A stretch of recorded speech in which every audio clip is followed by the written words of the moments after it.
جب کوئی دنیا سے جائے تو اس کے پاس کھڑے رہ کر کے پڑھا کرو. اس کو یہ مت کرو کہ کلمہ پڑھ، ایسے مت بولنا کلمہ پڑھ نہیں بولنا، بلکہ کیا کرنا، اس کے پاس کھڑے رہ کر کے مدھیم آواز سے، زیادہ تیز سے چلا کر بھی نہیں، مدھیم آواز سے پڑھنا. لا الہ الا اللہ محمد الرسول اللہ، لا الہ الا اللہ محمد الرسول اللہ، لا الہ، اس طرح کلمہ پڑھنا کہ مدھیم آواز، چلانا نہیں. وہاں بچہ، وہاں جب کسی کا انتقال ہو تو رونے والا بچہ نہیں ہونا چاہیے، وہاں تیز سے بات کرنے والا کوئی نہیں چاہیے، وہاں بدبو نہیں چاہیے، خوشبو چاہیے، وہاں چلانا نہیں چاہیے، بلکہ وہاں ایک سکون کا ماحول ہونا چاہیے. کیونکہ جب روح کا نکلنے کا وقت آتا ہے، آدمی پہ کیا گزرتی ہے جس کی روح نکلتا ہے وہی جانتا ہے. حدیث پاک میں آتا ہے روح نکلتے وقت آدمی کے سینے پر اتنا وزن رکھ دیا جاتا ہے، زمین اور آسمان جتنی وزنی ہے اتنا وزن اس کے جسم پہ ڈال دیا جاتا ہے. اس وقت تو اچھی بات بھی آدمی کو بری لگتی ہے، اس وقت تو اچھی بات بھی آدمی، دیکھو نا اتنا بڑا وزن کسی کے سینے پہ ہو تو کیا ہو. اللہ ایسی منزل سے ہمیں گزرنا ہے. اتنی پیاس لگتی ہے کہ حلق کاٹا ہو جاتا ہے سوکھ کر. اگر 7 سمندروں کا پانی بھی کسی کو پلایا جائے اس کی پیاس کوئی نہیں بجھا سکتا. یہ وقت ہوتا ہے، یہ ٹائم ہوتا ہے، اس منزل سے گزرنا ہے. ہائے کیسی کٹھن منزل ہے اور کیسی غفلت ہے، کیسی کٹھن منزل ہے اور کیسی غفلت ہے. 7 سمندروں کے پانی کی پیاس ہے اور رشتہ دار چمچے سے تھوڑا تھوڑا پانی حلق میں ڈالتے ہیں. جس کو اللہ سیراب کر دے بس وہی سیراب ہے. کس کو پیاس نہیں لگتی بتا دوں؟ سب کو پیاس لگتی. کس کو نہیں لگتی بتا دوں؟ اس کو پیاس نہیں لگتی جو سخت گرمی کے موسم میں اللہ کی رضا کے لیے روزے رکھتے ہیں. جو گرمیوں میں روزے رکھ کر کے اللہ کے لیے پیاسے رہتے ہیں ان کو پیاس نہیں لگتی، باقی سب کو پیاس لگتی. یا پھر اللہ جس کو چاہے. اور کس کو پیاس نہیں لگتی؟ جو کثرت سے صدقہ دیتے ہیں چھپا چھپا کر، ان کو پیاس نہیں لگتی. جو بھوکوں کو کھانا کھلاتے ہیں ان کو پیاس نہیں لگتی. ایسے کچھ لوگ ایسے جن کو پیاس نہیں لگتی، باقی سب کو پیاس لگتی. تو حضرت جنید بغدادی کہتے ہیں کہ میں گیا اور میں نے کلمہ پڑھنا شروع کیا اس کے پاس کہ کلمہ پڑھ لے. اس نے مجھے پہچانا. جنید کیا ہے؟ میں نے پوچھا کیا حال ہے؟ کہا اچھا حال نہیں ہے، حال اچھا نہیں ہے. حضرت جنید بغدادی نے کہا پھر کلمہ پڑھو، کلمہ پڑھو. نقل کفر، کفر نباشد. کفر کو بیان کرنے کے لیے نقل کرنا یہ کفر نہیں ہے. جنید بغدادی نے کہا پھر کلمہ پڑھو، کلمہ. اس بدبخت نے کہا یہ کلمہ کیا ہے، یہ چھوڑ سکتے معاذ اللہ. اور اس نے کلمے کا انکار کر دیا، اس نے کلمے کا انکار کر دیا. حضرت جنید بغدادی کہتے ہیں مجھے تو رونا آ گیا. جنید بغدادی کہتے ہیں کہ یہ تو کافر ہو گیا. ہوش اور حواس کے ساتھ اس نے کلمے کا انکار کیا، وہ تو کافر ہو گیا. کون تھا وہ؟ نمازی، حاجی، لاکھوں حدیث کو یاد کرنے والا. جنید بغدادی کہتے ہیں میں تو بھاگتے ہوئے نکل گیا، میں بھاگتے ہوئے اللہ یہ تو کافر ہو گیا، یہ کافر ہو گیا، یہ کافر ہو گیا. میں گھر گیا، رو رہا تھا مصلی پہ. اللہ کیا ہوا؟ اتنا بڑا تہجد گزار، نمازی، روزے دار، محدث کافر ہو گیا، کافر ہو کے مر گیا. اس کی موت کے چرچے ہوئے. میں رو کر اللہ سے کہتا رہا اللہ ایک بار اس کو خواب میں دکھا، ایک بار اس کو خواب میں دکھا. میں دیکھنا چاہتا ہوں کہ اس کا حال کیا ہے. ایک بار اس کو خواب میں دکھا. میرے اللہ نے میری دعا سنی اور وہ جو بڑا محدث تھا، لاکھوں حدیثوں کا حافظ تھا، میں نے اس کو خواب میں دیکھا کہ وہ جہنم میں ہے اور اس کے جسم پہ تارکول کا لباس. سمجھا تارکول کس کو کہتے ہیں؟ ڈامر. ڈامر سمجھتے ہیں؟ ڈامر جس کے ڈامر کی روڈ بنتی، ڈامر کے کپڑے اس کو پہنائے گئے، جہنم کا ڈامر. اور اس کا پورا بدن جہنم میں جلایا جا رہا ہے، چلا رہا ہے.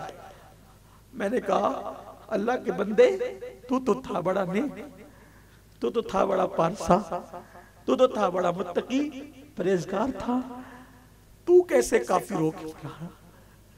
ارے اگر کوئی گنہگار ہو کے مرے تو وہ جہنم سے نکالا جائے گا، پھر جنت میں لایا جائے گا.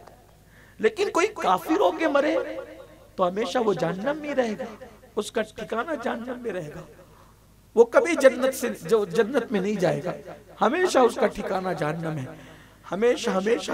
بلکہ اس کافر کے لیے کیسی جہنم ہے پتہ ہے؟ جہنم کی آگ کی پیٹیاں بنی ہوئے، پیٹیاں، پیٹی سمجھتے ہیں؟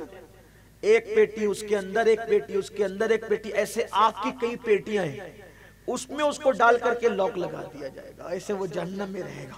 اللہ علیہ باللہ، الامان الامان الامان۔ لوگ کہانی قصہ سمجھتے، لوگ ہنسی مذاق سمجھتے۔ تو پوچھا کہ تو اتنا بڑا ہو کر کے جہنم میں کیسے پہنچا؟ اس نے کہا جنید ایک ہی بات، بس ایک گناہ کہ میں ایسا مریض تھا، مجھے ایسی بیماری تھی کہ اس کا علاج کہیں نہیں تھا، میری بیماری کا علاج کہیں نہیں تھا، میں نے بڑے بڑے حکیموں کے پاس، طبیبوں کے پاس گیا، کوئی میرا علاج نہ کر سکا۔ البتہ ہمارے بغداد میں ایک عیسائی ڈاکٹر تھا، حکیم، طائفہ جنید بغدادی والے، کہ جنید بغدادی نے خواب میں دیکھنے کے لیے تمنا کی کہ اللہ تعالیٰ وہ کون بندہ ہے، یہ جو بندہ جو مرا ہے میرا دوست ہے، لاکھوں حدیث کا حافظ ہے، یہ کافر ہو کر کیوں مرا، اس کا ایمان کیوں گیا؟ تو اللہ مجھے دکھا خواب میں کہ میں اس سے پوچھوں۔ تو جب خواب میں دیکھا تو وہ جہنم میں تھا، تارکول کے لباس میں تھا اور وہ جل رہا تھا۔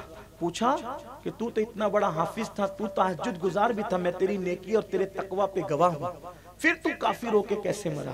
تو اس نے کہا جنید بڑا متقی پرہیزگار تھا، ایسی بیماری ہو گئی کہ اس کا علاج کوئی نہ کر سکا۔ تو ایک عیسائی حکیم کے پاس پہنچا، اس نے کہا تیری بیماری کا علاج تو نہیں ہوگا لیکن تیری بیماری دب جایا کرے گی، تجھے تکلیف نہیں ہوگی سال بھر تک، ایک علاج بتاتا ہوں۔ کہا وہ علاج کیا ہے؟ کہا سال میں ایک مرتبہ اگر تو کٹورا بھر کے شراب پی لے گا تو وہ کٹورا بھر کے شراب پینا تیری بیماری کو دوا دے گا۔ تو جنید بطور دوا میں سال میں ایک مرتبہ سب سے چھپ کر کٹورا بھر کے شراب پیتا تھا، بس سال میں ایک بار کٹورا بھر کے شراب پینا میرے پیروں کی ایسی زنجیر بنی کہ جب میں مر رہا تھا تو میری زبان پہ کلمہ نہ آیا اور مرتے مرتے کافر ہو کر کے مرا۔ ایسا تہجد گزار اور نیک اور متقی انسان اگر وہ سال میں ایک بار ایک کٹورا بھر کے شراب پیے بنیت دوا، تو جب وہ مر رہا ہے تو کافر ہو کے مر رہا ہے۔ جو شادیوں میں بھی شراب پیتے ہیں اور جو میتوں کے وقت بھی شراب پیتے ہیں اور جو لوگ نشہ کرتے ہیں مرتے وقت، ان کی زبان پہ کیسے کلمہ آئے گا؟ اس لیے اللہ کے بندو اللہ کی بارگاہ میں سچی توبہ کرو اور اپنے حال پہ رحم کرو۔ کتنے بھی گنہگار اور پاپی مرے، ایمان پہ جاؤ گے تو جنت یقینی ہے انشاءاللہ، لیکن اگر ایمان پہ خاتمہ نہ ہوا تو پھر پہاڑ برابر اعمال بھی لے کے جاؤ گے تو جنت نہیں مل سکتی۔ حتیٰ کہ ہمارے بزرگوں نے یہاں تک لکھ دیا مفسرین نے کہ معاذ اللہ اگر نبی کا بیٹا بھی کفر پہ مرے گا تو اللہ اس کو بھی جنت عطا نہیں کرے گا۔ اور اس کی دلیل میں یہ لکھا کہ نوح علیہ السلام کا بیٹا جب کافر ہو کر مرا تو وہ بھی جہنم میں جائے گا۔ آپ سوچو اولو العزم پیغمبر کا بیٹا کفر پہ مرے تو اس کو جنت نہ ملے، ہم کون ہیں؟ ہماری کیا اوقات ہے؟ ہماری کیا حیثیت ہے؟ حالانکہ قرآن نے پھر اس کا نسب ہی کاٹ دیا، لیس من اہلک فرما کر کے اس کا نسب ہی منقطع ہو گیا۔ جب اللہ اکبر کفر پر مرنے کی وجہ سے نبی کا نسب منقطع ہو جاتا ہے تو پھر امتی کی نسبت کیسے باقی رہ سکتی ہے؟ اس لیے رب حبلی امتی کی وہ دعا ان کے لیے نہیں کام آئے گی جو لوگ کفر پر دنیا سے جائیں گے۔ میرے بھائیوں اپنے حال پر رحم کرو۔ اسی لیے تو غوث پاک جن کو اللہ نے یہ شان دی تھی کہ وہ ٹھوکر مار کے مردہ زندہ کر دیتے تھے، وہ روتے تھے اس پر کہ اللہ عبد القادر کا خاتمہ ایمان پر فرما۔ کسی نے کہا حضرت عید کے دن بھی، فرمایا میری عید تو اس دن ہوگی جس دن عبد القادر کا خاتمہ ایمان پر ہوگا۔ اور غوث پاک فرماتے ہیں جو ایمان پہ خاتمے کی فکر نہیں کرتا مجھے ڈر ہے جب وہ مرے گا تو کفر پہ مرے گا۔ اس لیے اپنے ایمان پہ خاتمے کی فکر کرو اور اللہ سے اپنی دعاؤں کا لازمی حصہ بنا لو۔ اس وقت تک دعائیں ختم نہ ہو جب تک کہ یہ دعا نہ کی جائے کہ اللہ ہمارا خاتمہ ایمان پہ فرما۔ اعلیٰ حضرت امام احمد رضا خان محدث بریلوی